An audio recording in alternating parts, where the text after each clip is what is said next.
The following podcast contains no spoilers, but still some rude words. Mate, did we watch a thing this week? Yeah, we did.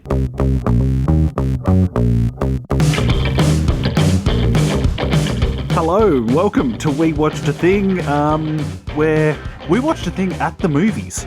Yes, we did. We went to a cinema, Billy. Yeah, how was the experience for you? Was this your first time back in the cinema?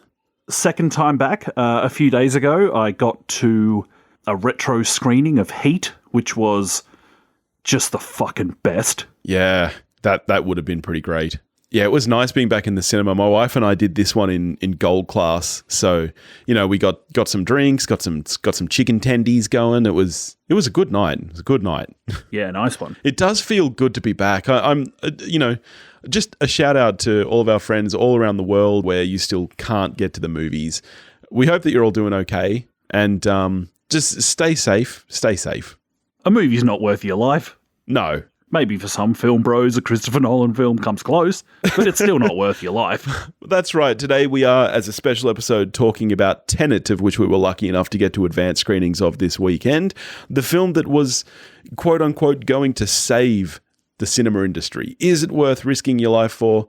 Let's get into it now. Tenet is a 2020 spy film written and directed by Christopher Nolan, who produced it with Emma Thomas, and it stars John David Washington, Robert Pattinson, Elizabeth Debicki, Dimple Kapadia, Michael Caine, and Kenneth Branagh. And what is it about, Toph? It's about, I suspect, this is just an idea. It's just an idea. Yep. I think it's a rescue mission that Christopher Nolan did from a discarded Pierce Brosnan era Bond film that he thought just badly needed to see the light of day. And actually watching the film, I'd never had this thought before, but watching this film, I was like, I reckon I'd be on board with a Robert Pattinson Bond. I could see that. Can you be Batman and Bond at the same time? I think you can. Just wield all the cinematic power. I mean, there was that moment in time where Chris Pratt was heading a huge number of franchises, and there was talk of him for Indiana Jones at the same time as well. I could see our Pats doing all that. Watching this too, it really badly made me want a remake of Brendan Fraser's Mummy with our Pats in the lead, because I think he can really pull off that goofy charm that Brendan Fraser had as well. I think our Pats can pull. I'm a big fan of Pattinson. I think he's pretty great, actually. Were you about to say you think he can pull anything off? Because I was then going to make a joke about how you'd like him to pull you off. Yeah, and then I was just decided. I knew where that line would go, and didn't want to give you the opportunity because you didn't want the effort of having to cut that out. You just grabbed the steering wheel and took us there anyway. Kind of like how you'd like our Pats to grab you, right? It's just, it's that joke you know is coming and there's nothing you can do. Just got to stand there and let it hit you. Like how you want our Pats to hit you. What a flog. All right, so let's get straight into it. Firstly, I'd just like to say that fans of Nolan won't be disappointed at all, I don't think. If you are a Nolan fan, you will like this movie. I would go so far as to say that this is the most Nolan that Nolan has ever Nolaned. What are your thoughts on that statement?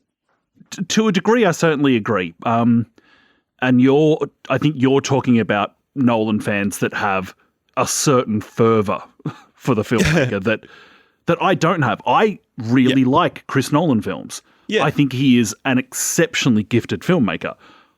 I don't drink from the Nolan fountain of Kool-Aid, though, as, quite frankly, a lot of people do.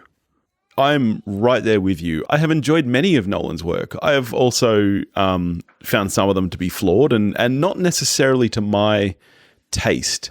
And I think that's kind of where I sit with this. And when I say it's the most Nolan ever, I think it is him at his best and at his worst. It's what he does really, really well is highlighted here. And I think his flaws are a little bit overly highlighted in this film as well, for me at least. Yeah, like one sweeping generalization you could make about Nolan films is that the guy does spectacle incredibly well. Yeah. He's not the most gifted at making you care about people. And I think that absolutely rings true for this film.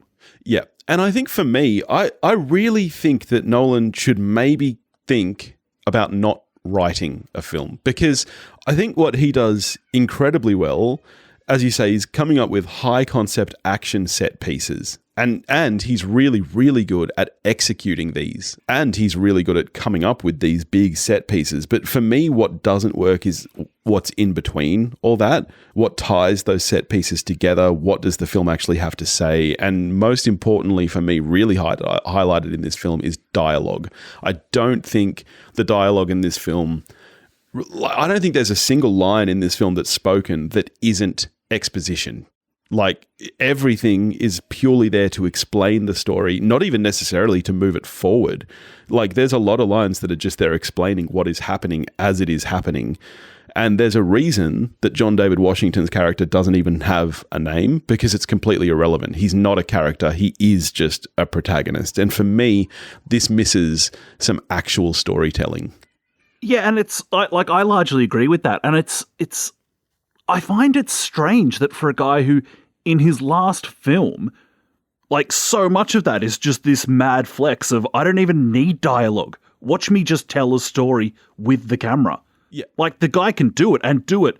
Like, I think Dunkirk is a borderline masterpiece. I think it is a phenomenal piece of work. And so, like, that's his last film. We know he can do it. And then we get back to this, where it's like everyone is... What's Juno's name again? Ellen Page. It's like everyone is Ellen Page's character from Inception. Yeah. And just asking questions so that somebody can just explain what's going on. And I was like, but we know that you can show us. Yeah. And I swear, like, there's times where I'm just like, wow, because like, really talented cast. And it's like, if these people can't make this dialogue work, yes, then this dialogue doesn't totally work.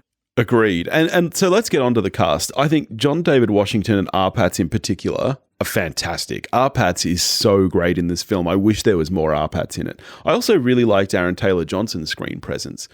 But to me, that's the thing. Any acting that I liked in this film really does come down to the actor's screen presence and that alone, because I don't think there's a single character in this film that is actually written as a character with a distinct point of view or distinct motives or any kind of identifying, like if you were to just read me a line from this script and say which character says this, I would not be able to tell you, because as I said, it's all just exposition. So props to the actors for at least making me like them. But as you say, I still don't necessarily care about them. Yeah, like Taylor Johnson's Jason Statham impression, not bad. I'll give it a pass. Agree with the two leads, really engaging. Hearing particularly when Washington said nuclear holocaust, and it was like, if you close your eyes. That's a line that his old man says in Crimson Tide. Here we are back to Crimson Tide. Coming out of Washington's mouth. It sounds exactly the same. And I was just like, woo, I'm having fun. I dug that. Branagh going full Bond villain was, it's fun enough. Yeah. Not exactly... it's not stretching the limits of Branagh's talents, but whatever, he got paid. Yeah. The biggest character problem for me, and it's probably the biggest plot problem for me as well, is that a bunch of this story hinges on a deep attachment that Washington's protagonist has for the leading lady, played by Elizabeth Debicki. I agree completely, and I'm really glad that you're the one who brought up Elizabeth Debicki, because I didn't want to be the one to do it, because there's a history on the show of you accusing me of not liking her purely because she's tall. That's not the case. Only because that's what you said. No, I didn't. I just said she looked out of place in that film because she was too tall. That's not a slight on her. She is very tall. Not given a chance to be as tall in this film. I feel like she sits down a lot. But anyway, so the look of the film itself, we're back to Hoyt van Hoytema again, who has collaborated with Nolan a bunch of times. The look of the film itself is great. I think that this is shot really, really nicely, as you would expect for a film with this budget, with this cinematographer, with this director. I think it looks absolutely beautiful. I think the visual effects, there are, as you say, there's some great practical shots here, like the plane. There's a bunch of VFX in here as well, done by Dean Egg, and that all ties together really well as well. There's a couple of things about the climactic fight for me. One is that there's just so much going on in two different directions that personally, like, and if you could completely follow it, good for you. Like, you're doing better than me. On my one viewing of it, like, I can't take in everything that's going on and keep track of who's meant to be doing what with people moving in different directions through the fucking continuum. So already I'm like, pretty early on in that, I gave up on trying to track exactly what's happening and just went, all right, I'm just going to watch some action hit the screen, kind of as I would like in a Marvel movie. Absolutely. Just like, all right, hopefully this is fun, rather than like I wasn't gripped. No, absolutely not. I was bored, to be honest. And then the other thing is that like you touched on it, the quality of the image in this film, and this is absolutely no surprise, is sensational. There's no way, like these two, Nolan and Hoyter, don't come together and make a crappy image. It's just not going to happen.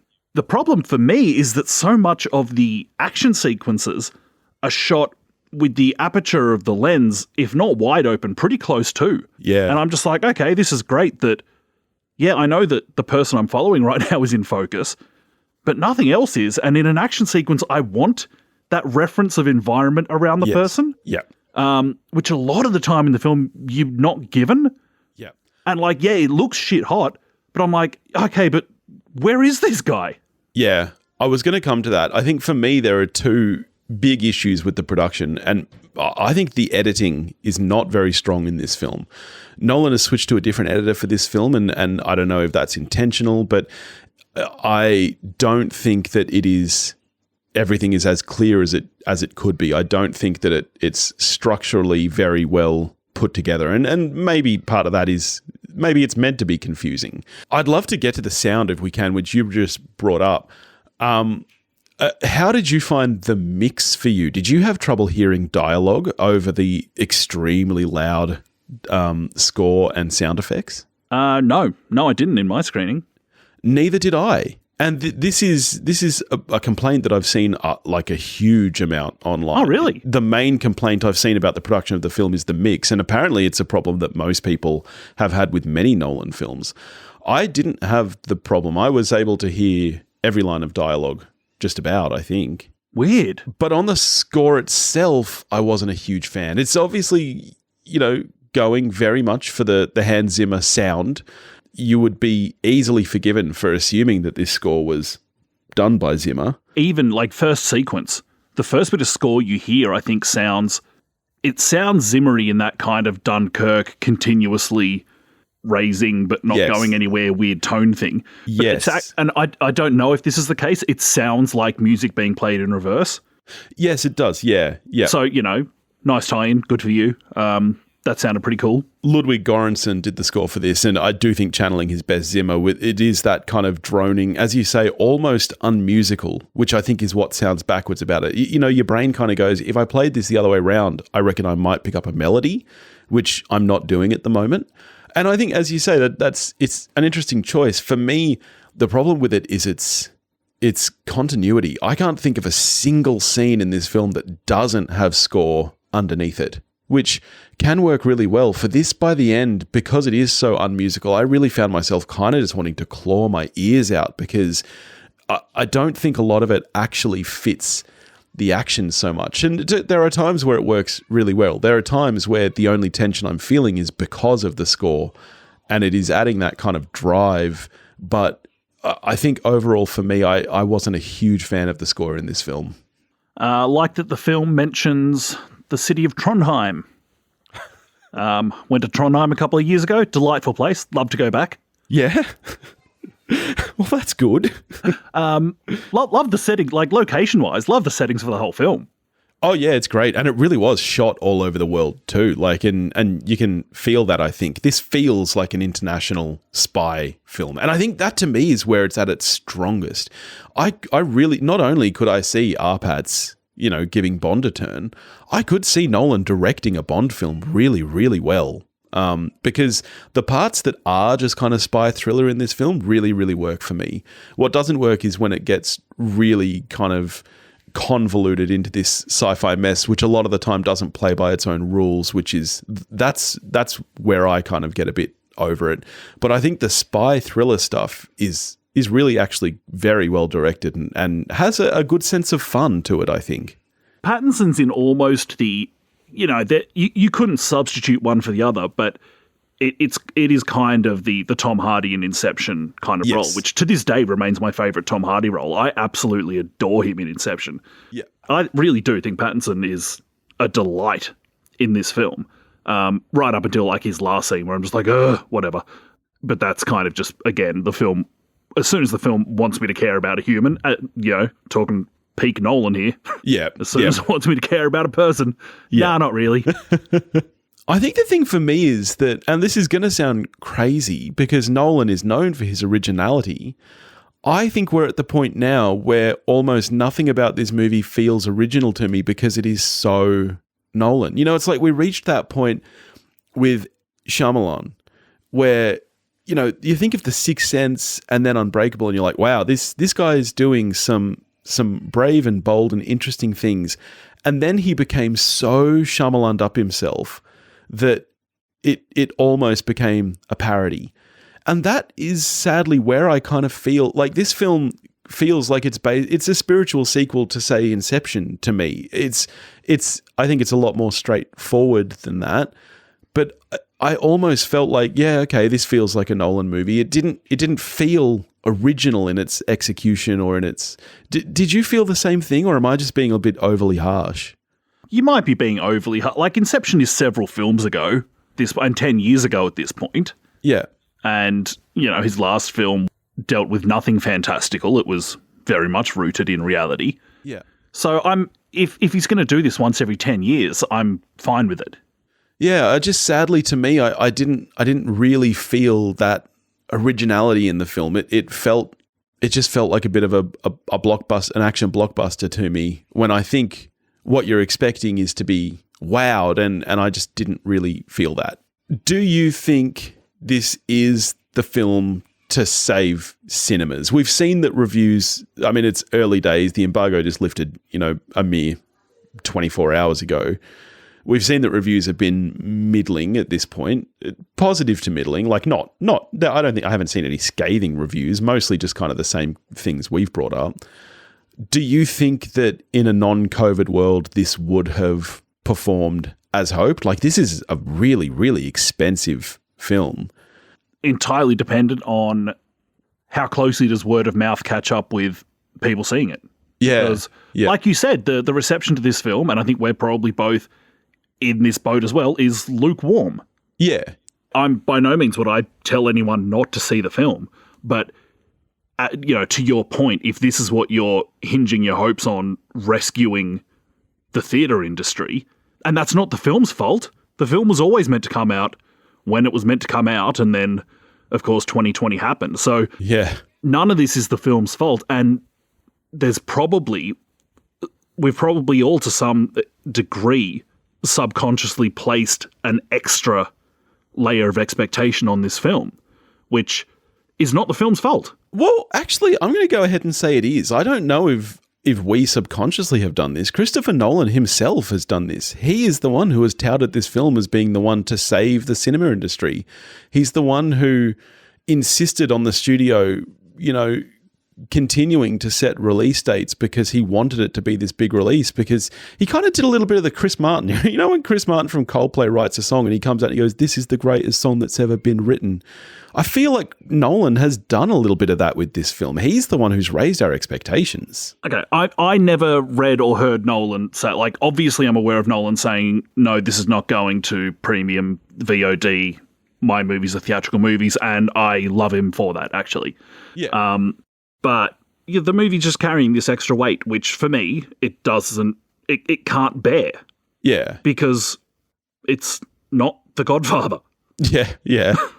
So I guess on the recommendation front, here's my take. Do I recommend this film? Sure, particularly to Nolan fans. Like, let's face it, there's a subset of people who know they're going to see this film. They don't care what we say. If you want to see this film, you're going to see this film. If you're in a part of the world where it's maybe not absolutely safe to go to a cinema yet, my recommendation is that you can wait for this one. I personally didn't feel like the cinema experience added enough to this film if it's going to cause danger to your life. that's just my quietly. take. Honestly, it's a soft recommend for me. There are certain people, like I said, Nolan fans, I would say, yep, you're going to see this movie.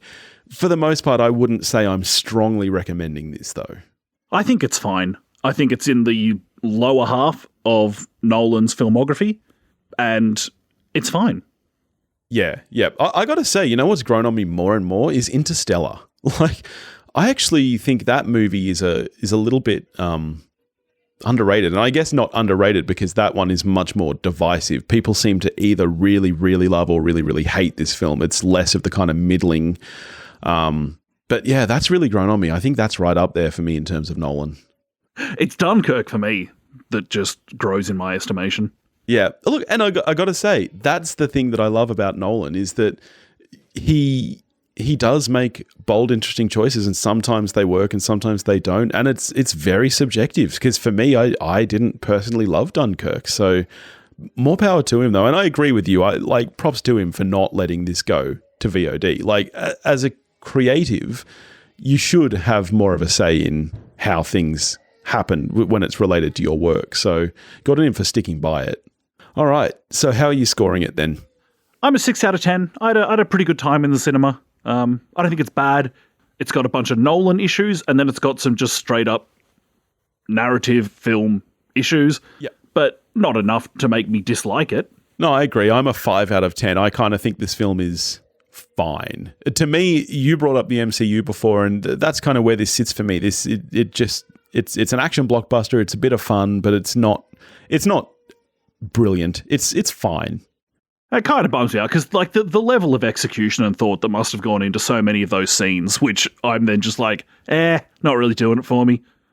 That's a bummer for the amount of people that made it happen. That's my issue with it too, is I agree with you. The execution can be so great, but it is brought down by a really, really bogged exposition-y script with very unfleshed out characters. Like there are too many flaws to me to get it above the very middling 5. I wish I could give this a 6 or higher because production-wise, there are some really amazing things about it. But as far as, and you said it, narrative storytelling issues, it just brings it down too far for me. That's the end of that. Thank you to all the one-time listeners who are Nolan fans who will never come back. Yes, we apologize. It was good to have you for 1 week. If you want to get in touch with us, you can do that at wewatchedathing.com or wewatchedathing@gmail.com. You can find us on Facebook, Instagram, and Twitter, all under the handle @wewatchedathing. If you want to help support the show, you can do that at patreon.com/wewatchedathing, and we will maybe catch you next week, unless you're a Nolan fan.